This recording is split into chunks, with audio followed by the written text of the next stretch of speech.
Hidup Paulus itu setia, stabil, bagaimanapun keadaannya.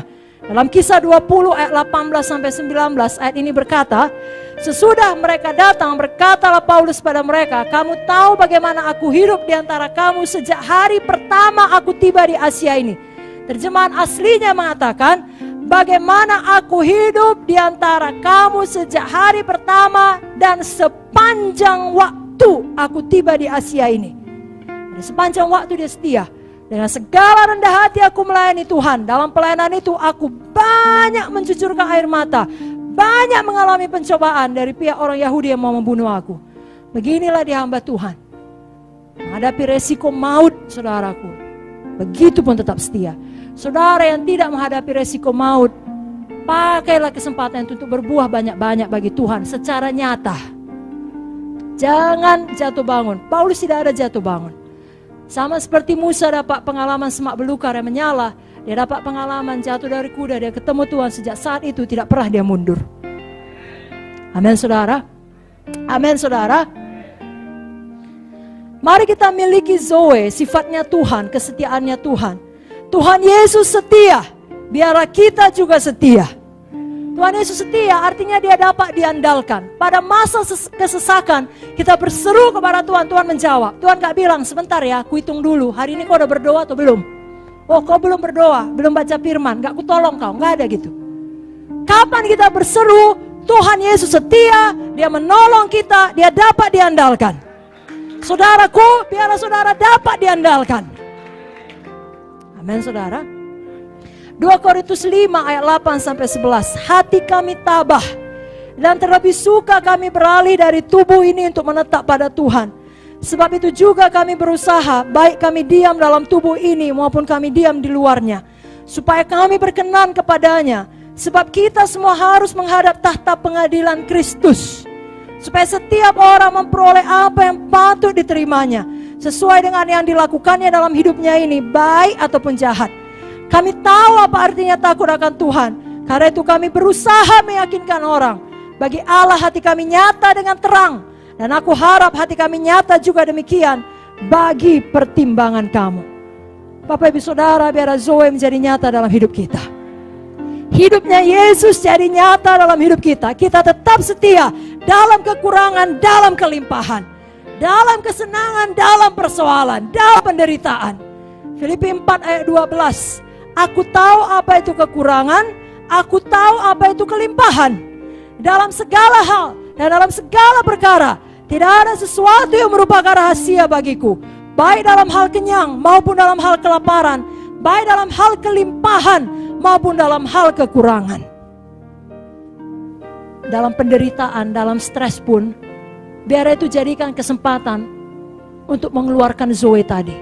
Zoe tadi justru menjadi semakin nyata. Karakter apa yang kita nyatakan kalau stres melanda kita? Kalau persoalan datang, kalau penyakit datang. Dalam Lukas 22 ayat 42, ini doa Tuhan Yesus. Ini ayat yang terakhir. Lukas 22 ayat 42, saya bacakan kepada saudara. Saudara semua tahu isinya. Bukan kehendakku Bapa, tapi kehendakmu jadilah. Itu doa Tuhan Yesus. Hematidrosis itu istilah kedokteran. Hematidrosis istilah kedokteran yang menggambarkan seseorang yang berkeringat darah.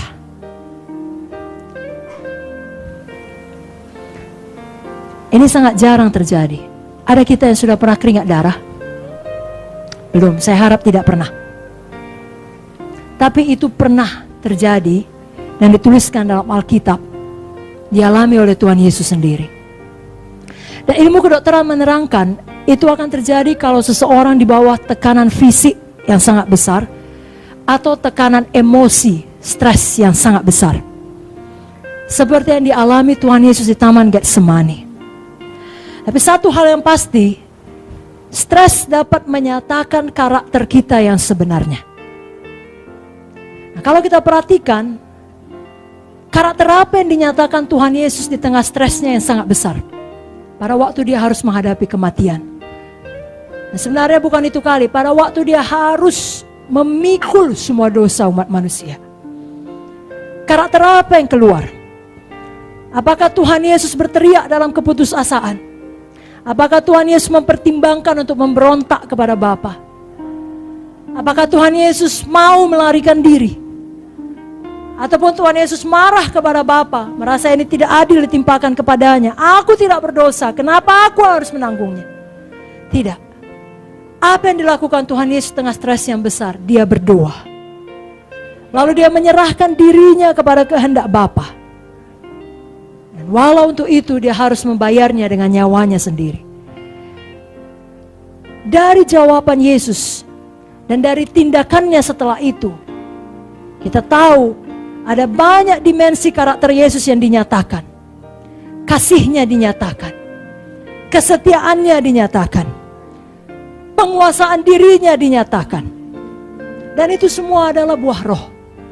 Seperti yang dituliskan oleh Paulus dalam buku Galatia 5. Bapak Ibu Saudara, kita tutup malam ini dengan satu kerinduan supaya kita juga demikian. Pada waktu stres datang, pada waktu persoalan datang, karakter kita yang sebenarnya dinyatakan. Biarlah yang keluar Zoe, kasihnya Tuhan, kepatuhannya Tuhan, penguasaan dirinya Tuhan.